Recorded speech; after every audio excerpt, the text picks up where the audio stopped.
My name is Olivia. I'm 40 years old. I've been married to my husband, Michael, who is the same age as me and was my colleague at work for 10 years now. I'm currently in a different branch from my husband, but we used to be in the same department. He is a man of strong responsibility, admired by his subordinates. He has a bit of a show-off side and doesn't seem to want to show his weaknesses to others. He was a very masculine man, full of confidence and ambition. His work performance is well regarded by his superiors, and he is expected to be promoted without any problems. On the other hand, I'm quite the low-key type who doesn't stand out much. Given our opposite personalities, I was honestly surprised when he made a passionate approach to me. After dating for 2 years, he proposed to me with a large bouquet of roses. I had never been loved so much by a man before, so I immediately agreed. I was very excited about the wonderful days that lay ahead of me. However, what awaited me was living with my in-laws. I was going to decline because there was no prior discussion, but my husband was firm about living together. My parents are decent people, so it's going to be okay. He passionately explained how much my in-laws were looking forward to living with me, so I couldn't refuse in the end. And so, for the past 10 years, I have been living with my in-laws at my husband's home. Life there was something I could never have imagined when I first got married. Olivia, you forgot to clean the front door again, didn't you? Just as I finished making breakfast for everyone, my mother-in-law's nagging begins. It's a daily ritual. I'm sorry. Don't just apologize with words. Get it done right now if you understand. Even though I have to go to work, I'm treated like a servant from the morning. Ever since I started living with my in-laws, I've been forced to wake up at 5 a.m. every morning to make breakfast and clean. I wish she would do it herself since she's at home. Despite being a housewife and having time at home, my mother-in-law does not do any housework. I rush through my morning chores, go to work, and as soon as I get home, I start making dinner. By the time I go to bed, I'm so exhausted that I fall asleep instantly. This has been going on forever, and I often feel unwell due to exhaustion. I'm sure the cause is stress. I don't want the neighbors to think I'm slacking off, so make sure you clean properly. My mother-in-law is relaxing in the living room, eating the breakfast I made. You're gonna be late for work if you don't finish soon. Despite seeing all this, my husband has never stood up for me. My father-in-law also pretends not to see it, hiding behind his newspaper. Ever since I started living with my husband's family, I have been subjected to terrible mistreatment. Because of the stress, I've lost a lot of weight and look unhealthy. You're too skinny and unattractive. That's why you can't give birth to a child. I suddenly lost a lot of weight and my period stopped, making it impossible for me to have a child. Despite all of this being caused by my mother-in-law, I continue to be blamed for it. Before I got married, I was quite health conscious and paid good attention to my appearance. Now, there's hardly any trace of that left. I'm constantly depressed due to the stress from the continuous harassment from my mother-in-law and the shock of seeing my changed appearance in the mirror. I've become totally subservient to my mother-in-law. I've become so apathetic that I don't even feel like leaving this house anymore. Then, I received some devastating news. My father had suddenly passed away due to an accident. I hadn't been back to my family home in a long time because both my husband and my mother-in-law would berate me whenever I mentioned wanting to go there. Receiving the news of my father's death, I deeply regretted not spending more time with him. My family home is about an hour's drive from my in-laws' place, not too far. So I asked my husband and mother-in-law to come to my father's funeral. There's gonna be a funeral for my father. Oh, we're not going. Just let your family handle it. They cut me off before I could finish and said those words. I never thought they could be so heartless. With shoulders trembling with anger and grief, all I could reply was, "Understood." Many people gathered at my father's funeral. My father was self-employed and had a lot of connections. Everyone at the funeral was shedding tears, which showed how much he was loved. "Olivia, it's been a while. But what happened to you? You've lost so much weight." My mother, who I hadn't seen in a while, was shocked at my worn-out appearance. "Well, just a bit." "You're not sick, are you? I couldn't bear losing you too." My mother, thinking I was ill, started crying. Given her current mental state after my father's death, it wasn't surprising. "I'm not sick. Don't worry. I tried to calm my frantic mother and took a break in the waiting room. If you're not sick, then what's wrong? I thought back to my interactions with my husband and mother-in-law. Even when I told them about my father's death, they didn't say a word of comfort. Thinking about it made my anger bubble up, and I decided to tell my mother about my life at my in-laws' place. Actually, I've been subject to what you might call bullying by my mother-in-law. It's wearing me out. As I spoke, looking down, my mother peered into my face with a worried look. I'm relieved you're not sick, but this doesn't make me feel any better. Is that why you haven't been coming to see me? Yeah. As I nodded, my mother handed me a piece of paper. Take a look at this for yourself. Then think carefully about what to do next. When I looked at the paper my mother had given me, it turned out to be my father's will. My father, being a meticulous man, had left a will just in case something happened. It also mentioned inheritance. Inherit $2 million? That's what it says. You can decide how to use it. I was stunned by the large sum. At the same time, I began to hope that I could end my shared living situation. With this, I can build my own house and get out of my in-laws' place right away. Thanks to the inheritance my father left me, my life seemed to be getting brighter. I returned to my in-laws' home and was doing the household chores as usual. On the days when I have plans, the house tends to be messier than usual. This is probably inevitable since there's no one around to clean. While silently doing the chores, I was thinking about the $2 million I had inherited from my father. Despite my dislike for my mother-in-law, I wanted to stay with my husband, Michael. I decided to honestly discuss the large inheritance and suggest leaving the in-laws' home. There's something I want to talk about. After Michael's parents had gone to bed, I started the conversation when it was just the two of us. Talk? Yeah, about my father. Actually, I've come into an inheritance. Oh? How much? Well, it's $2 million. When I mentioned the amount, Michael was taken aback, perhaps because the figure was far beyond his expectations. Wait, what? That's right, $2 million. Upon grasping what I had said, Michael was overjoyed.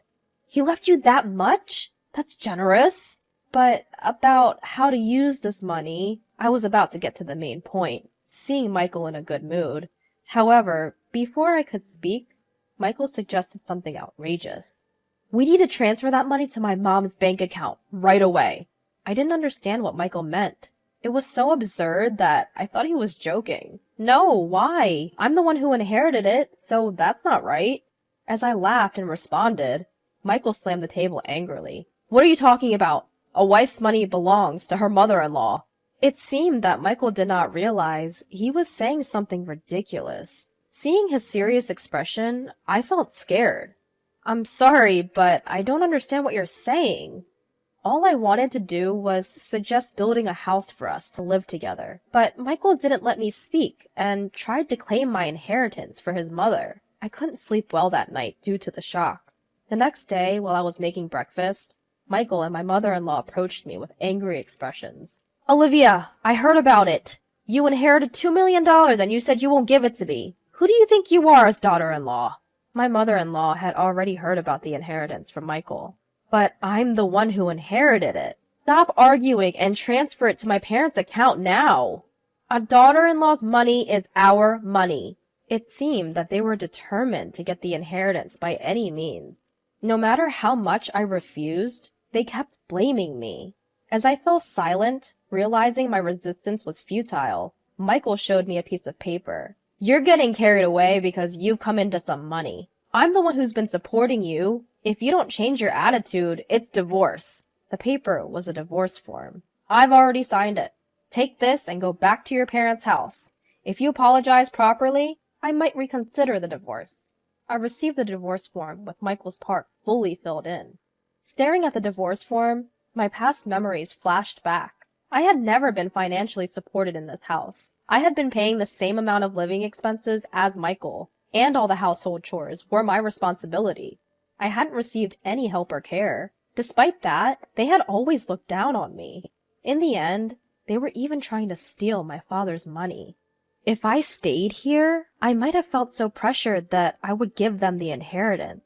However, this money is what my father left for me. Being told to go back home, I actually saw it as an opportunity. Holding the already filled out divorce papers, I realized that the decision about my future was in my hands. I resolved to never give my father's inheritance, and I made a decision. I went back home after finishing work that day. I'm home! Welcome back. I had a feeling you would be back soon. My mother welcomed me with a warm smile, despite my exhaustion. My mother's home-cooked meals were laid out on the table. I couldn't remember the last time I ate a meal prepared by someone else. As I took a bite of the warm food, tears welled up in my eyes because of its deliciousness. Did you tell your husband about the inheritance? Yes, and it caused a fuss. I told my mother everything that my husband and my mother-in-law had said to me. At the shocking content, my mother was speechless. The inheritance is yours, and you decide your future. My mother comforted me gently as I cried. After being taken care of at my parents' home for a week, I decided to return to my in-laws' house. Well, I'm off. Take care. I wasn't afraid to go back to that house anymore. I headed back to my in-laws' house with a refreshed feeling. Finally back, huh? Have you reflected on your behavior? As soon as I returned to my in-laws' house, my husband and mother-in-law were waiting for me, arms crossed. Yes, I apologize. Please, let me live in this house again. I offered a superficial apology. Upon hearing this, my mother-in-law grinned. Well then, hand over the inheritance quickly. Actually, the inheritance process is taking a while. I haven't received it yet. It's a complex process, so it might take another 6 months or so. Does it take that long? Well, fine. Both my mother-in-law and husband seemed satisfied, thinking I would hand over the inheritance obediently. However, they kept nagging about me going back to my parents' house for a week. Because you're not doing your duties as a wife, the house is a mess. Clean it up quickly. The in-laws' house was incredibly messy and unhygienic after just a week. It was almost impressive how they could make such a mess in a short time. Understood. The old me would have been deeply upset to see such a state. But now, I didn't care. No matter how much my mother-in-law bullied me or how hard the housework was, it didn't bother me at all. I did the housework as my mother-in-law ordered. It was my mother-in-law's birthday. I'll be going then. Make sure you keep the house clean. My mother-in-law always went on a trip for her birthday. Of course, I wasn't invited. By the way, have you received the inheritance yet? It's supposed to come in today. That's convenient. That $2 million is a present for Mom. Make sure to transfer it to Mom's account before we return. It's just too convenient that my mother-in-law's birthday coincides with the inheritance. My husband was unable to see through my lie. Without answering, I sent off the three of them with a smile, saying, "Take care." As soon as they were out of sight, I started executing my plan. I had been waiting for this day for a long time. They'll be quite surprised when they return from their trip, but that's no longer any of my concern. I quickly packed my things and left my husband's family home. Wow, this is amazing! I was moving my belongings into my new home. Actually, I had built a house with my father's inheritance. I'm so happy to be able to live in such a beautiful house. And I decided to live with my mother from my hometown. I'm truly happy that I don't have to worry about those people anymore. I sank into the plush sofa, feeling content. Today is a celebration of my new home with my mother. We invited a chef to our home and spent a luxurious day. The next evening, I received a call from my husband. What the hell is going on? He probably didn't understand the situation, as all my belongings were gone when he returned home. I won't be coming back there. Goodbye. I tried to hang up without wanting to talk to my husband, but my mother-in-law was yelling on the other side of the phone. What are you doing? Where are you now? I cannot tell you that. You told me to clean the house, so I tidied up my belongings. That's not a funny joke. Plus, you didn't transfer the inheritance. How many times do I have to tell you that the daughter-in-law's money is mine? Huh? I'm single, you know. When I answered that, my yelling mother-in-law suddenly became silent. Single? Well, I'm a divorcee. I was handed a divorce paper, so I submitted it. I'm a stranger to you now. Goodbye. I hung up the phone after saying that. I couldn't stop laughing, imagining my mother-in-law's stunned face on the other side of the phone. I feel very relieved to be unrelated to that family now. After that, I received numerous calls from my ex-husband. When I had some free time, I purposely picked up the phone and ignored the abuses from my ex-husband and ex-mother-in-law. I thoroughly recorded all those calls. I decided to consult the police with those recordings. Harassment from an ex-husband is not uncommon. We'll give a warning before it gets dangerous. Thankfully, the police responded immediately and went to warn my ex-husband's family. For my ex-family-in-law who care about their public image, just having the police come would be enough damage. In addition, a subordinate of my ex-husband who lived in the neighborhood saw the police coming. My ex-husband was a prominent figure in the company, so the rumors spread quickly. Moreover, the colleagues and subordinates who didn't like my ex-husband started to spread bad rumors about him. Eventually, the rumor reached the department I belonged to. Did you hear that the police came? I'm divorced now, so I don't really know. What? You're divorced? Yeah, I was fed up with the abusive language from my mother-in-law and my husband. I spoke in a loud voice so that others could hear. The rumor-loving employees spread the rumor even more. It didn't take long for the rumor to reach my ex-husband's boss. You've been getting a lot of bad rumors. Huh? What are you talking about? I hate men who can't cherish their wives. Moreover, with such bad rumors circulating, it'll harm our reputation, so I've decided to transfer you. The transfer order given to my ex-husband was harsh. Wait, this place is... It was a branch office in the worst performing region. There's absolutely no entertainment around. It's a place you could call a landlocked island. You know what this means, right? Everything my ex-husband had built up to this point had collapsed, and there was no prospect of promotion in the future. Unable to refuse the transfer order, my ex-husband had to move to this rural area. As for my ex-mother-in-law, she was probably shocked that her son's reputation had dropped, and that she could no longer live with him.